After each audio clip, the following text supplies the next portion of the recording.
नमस्कार। आज हम भारत की शिक्षा व्यवस्था में हो रहे एक बहुत ही बुनियादी बदलाव की बात करने वाले हैं।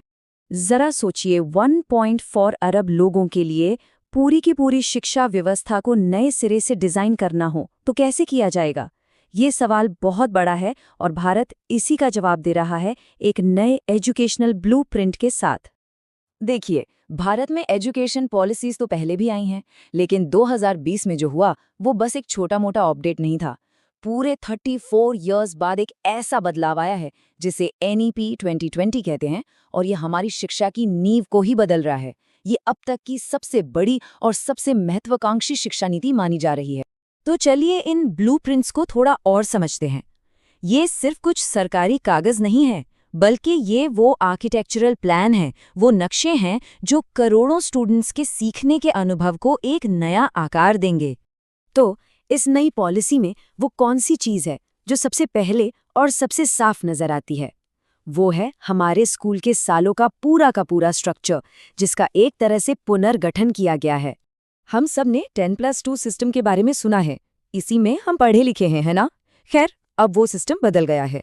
उसकी जगह अब आ गया है एक नया 5+3+3+4 का डिजाइन। और ये सिर्फ नंबरों का खेल नहीं है, इसे बच्चों के विकास के अलग अलग पड़ावों के हिसाब से बनाया गया है।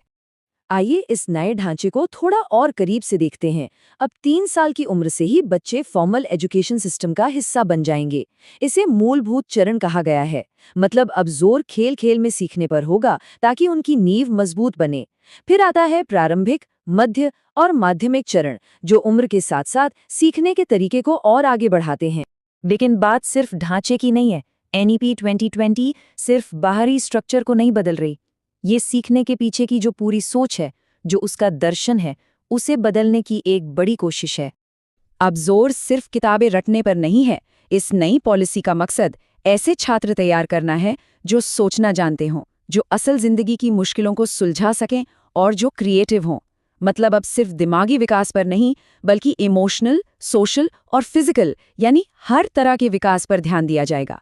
इसी को समग्र विकास कहा गया है। भारत की सबसे बड़ी ताकतों में से एक है यहाँ की भाषाएं। ये नई पॉलिसी मानती है कि इतनी सारी भाषाएं होना कोई रुकावट नहीं, बल्कि एक बहुत बड़ा खजाना है।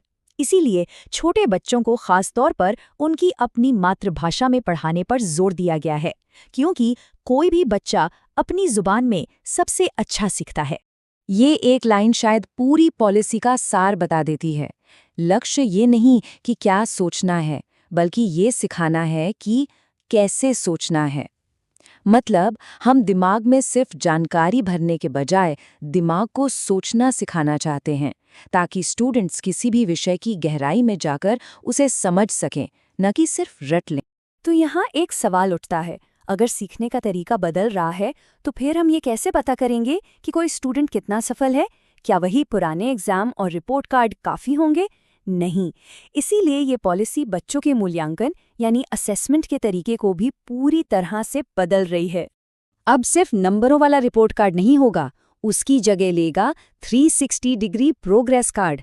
ये कार्ड सिर्फ ये नहीं बताएगा कि बच्चे के मार्क्स कितने आए, बल्कि ये भी बताएगा कि वो क्लास में दूसरों के साथ मिलकर कैसे काम करता है, उसकी क्रिएटिविटी कैसी है और वो इमोशनली कितना मजबूत है। मतलब ये एक छात्र की पूरी तस्वीर देगा, न कि सिर्फ उसका एक हिस्सा। इसका सीधा सा मतलब ये है कि अब इम्तिहान में शायद ये ना पूछा जाए कि अकबर का जन्म कब हुआ था, बल्कि ये पूछा जाएगा कि अकबर की नीतियां आज के ज़माने में क्यों मायने रखती हैं। तो जोर याददाश्त पर नहीं, बल्कि विश्लेषण, क्रिटिकल थिंकिंग और असल जिंदगी में ज्ञान को इस्तेमाल करने जैसे स्किल्स पर होगा। तो कुल मिलाकर ये सब सिर्फ एक नई एजुकेशन पॉलिसी के बारे में नहीं है, ये भारत के भविष्य के बारे में है। अब सवाल सिर्फ ये नहीं रह गया है कि हमारे छात्र क्या सीखेंगे, बल्कि सवाल ये है कि वो क्या बनेंगे। ये एक ऐसी पीढ़ी तैयार करने का मिशन है जो न सिर्फ पढ़ी लिखी हो, बल्कि काबिल हो, क्रिएटिव हो और सबसे ज़रूरी एक बेहतर इंसान हो।